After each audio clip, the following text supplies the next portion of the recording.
दोस्तों, तो इस प्रश्न को देखें तो एक तरह से लगता है कि एक ही प्रश्न को बार बार घुमा घुमा करके पूछा जा रहा है।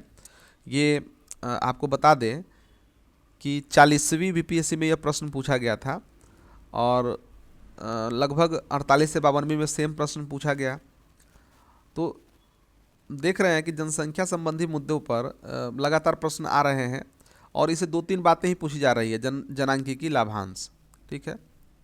तो इसे भी देखें हम लोग कि प्रश्न क्या है कि विकास में के लिए बढ़ती जनसंख्या एक प्रमुख बाधक है, विवेचना करें। विकास के लिए बढ़ती जनसंख्या एक बाधक है, इसकी विवेचना करनी है। तो यह कथन है कि विकास के लिए बढ़ती जनसंख्या एक प्रमुख बाधक एक क्लासिक बहस का विषय है जो मुख्य रूप से विकासशील देशों जैसे भारत पर लागू होता है। भारत जो 2026 तक लगभग 1.45 अरब की जनसंख्या वाला विश्व का सबसे अधिक आबादी वाला देश है, में जनसंख्या वृद्धि दर भले ही घट रही हो, लगभग 0.8 से 1% वार्षिक हो रही है, लेकिन कुल संख्या में वृद्धि भी संसाधनों, अर्थव्यवस्था और पर्यावरण पर दबाव डाल रही है। इस विवेचना में मैं कथन के पक्ष और विपक्ष दोनों का संतुलित रूप से विश्लेषण करूंगा, लेकिन डेटा से पता चलता है कि बढ़ती जनसंख्या वास्तव में विकास की कई चुनौतियों पैदा करती है, जैसे संसाधनों की कमी, बेरोजगारी और असमानता। हालांकि यह पूर्ण रूप से बाधक नहीं है, क्योंकि सही नीतियों से इसे अवसर में बदला जा सकता है। तो आइए हम लोग देखते हैं। तो इसके पक्ष में तर्क देते हैं कि बढ़ती जनसंख्या विकास में बाधक क्यों है। बढ़ती जनसंख्या विकास को कई तरीकों से बाधित करती है, क्योंकि यह संसाधनों पर अत्यधिक दबाव डालती है और सतत विकास को कठिन बनाती है। मुख्य तर्क देखें तो संसाधनों पर दबाव और प्रति व्यक्ति कमी, तेज जनसंख्या वृद्धि से उपलब्ध संसाधन जैसे कि जल, भोजन, ऊर्जा और भूमि प्रति व्यक्ति स्तर पर कम हो जाता है। भारत में जहां जनसंख्या घनत्व 464 व्यक्ति प्रति वर्ग किलोमीटर है, बढ़ती आबादी से प्रति व्यक्ति संसाधन 2050 तक और कम होने का अनुमान है, जो गरीबी, असमानता और पर्यावरणीय गिरावट को बढ़ावा देता है। उदाहरण के लिए शहरी क्षेत्रों में बढ़ती आबादी से आवास, बुनियादी ढांचा और रोजगार से बहिष्कार होता है, जिससे शहरों का अनियोजित विकास होता है और आर्थिक उत्पादकता प्रभावित होती है। दूसरा देखें तो बेरोजगारी और निर्भरता अनुपात में वृद्धि।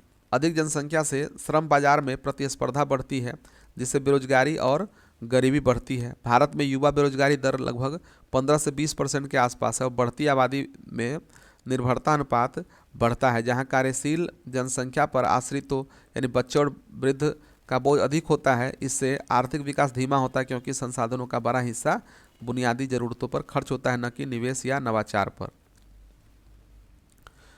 फिर देखिए पर्यावरणीय और स्वास्थ्य संबंधी चुनौतियां।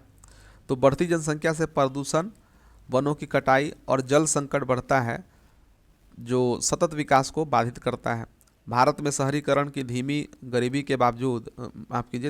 के बावजूद मेगा सिटीज में जनसंख्या घनत्व बढ़ने से आवास की कमी और परिवहन समस्याएं उत्पन्न होती है। साथ ही स्वास्थ्य सेवाओं पर दबाव से महामारी और कुपोषण जैसी समस्याएं बढ़ती है, जो मानव विकास सूचकांक यानी एचडीआई को प्रभावित करती है। आर्थिक और सामाजिक असमानता देखें तो जनसंख्या वृद्धि से असमानता बढ़ती है, क्योंकि संसाधनों का असमान वितरण होता है। भारत में बढ़ती आबादी से गरीबी और असमानता बढ़ रही है और 2026 में चुनौतियां जैसे मुद्रास्फीति, ऊर्जा संकट और बेरोजगारी इससे जुड़ी है। इससे सामाजिक अस्थिरता बढ़ सकती है, जो विकास योजनाओं को बाधित करती है। फिर देखें तो शहरीकरण और बुनियादी ढांचे पर प्रभाव। बढ़ती जनसंख्या से शहरों में अनियोजित विस्तार होता है, इससे यातायात, आवास और बुनियादी सेवाओं की कमी होती है।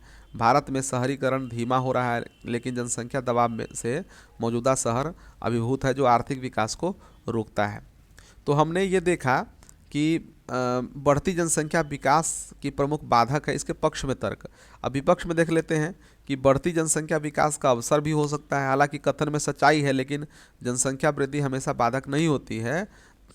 सही प्रबंधन से यह विकास को बढ़ावा दे सकते हैं। मुख्य विपक्षी तर्क देखें तो जनांकीय लाभांश। युवा जनसंख्या भारत में 68% कार्यशील आयु वर्ग उत्पादकता बढ़ाती है। यदि शिक्षा और कौशल विकास पर निवेश हो तो यह आर्थिक विकास को गति दे सकता है, जैसा कि पूर्वी एशियाई देशों में हुआ था। भारत की घटती प्रजनन दर यानी कि टीएफआर देखें तो 2 के आसपास है, में भविष्य में एजिंग पॉपुलेशन की समस्या आएगी, लेकिन वर्तमान में युवा आबादी अवसर है। बड़ा बाजार और श्रम बल, बढ़ती जनसंख्या से बड़ा उपभोक्ता बाजार और सस्ता श्रम मिलता है जो विदेशी निवेश आकर्षित करता है। भारत की अर्थव्यवस्था 2026 में 4 से 5 ट्रिलियन यूएस डॉलर की ओर बढ़ रही है, जिसमें जनसंख्या का योगदान अगर है। मिथकों का खंडन, कुछ अध्ययन दिखाते हैं कि भारत की जनसंख्या वृद्धि पहले से नियंत्रित है और समस्या अनियोजित वृद्धि में है, न कि संख्या में। जनसंख्या नियंत्रण से बेहतर विकास संभव है, लेकिन पूर्ण रोक नहीं। तो निष्कर्ष में हम लोग देखें तो कुल मिलाकर इस कथन पर मैं सहमत हूँ कि बढ़ती जनसंख्या विकास की प्रमुख बाधक है, क्योंकि यह संसाधनों की कमी, बेरोजगारी और पर्यावरणीय चुनौतियाँ पैदा करती है, जो भारत जैसे देश में सतत विकास को कठिन बनाती है। हालांकि यह पूर्ण सत्य नहीं है, क्योंकि जनांकीय लाभांश और नीतिगत हस्तक्षेप जैसे परिवार नियोजन, शिक्षा और रोजगार सृजन से इससे अवसर में बदला जा सकता है। 2026 में भारत को जनसंख्या नियंत्रण रणनीति जैसे जागरूकता अभियान और स्वास्थ्य निवेश पर जोर देकर इन चुनौतियों का सामना करना चाहिए, ताकि विकास का सही रूप प्राप्त हो सके।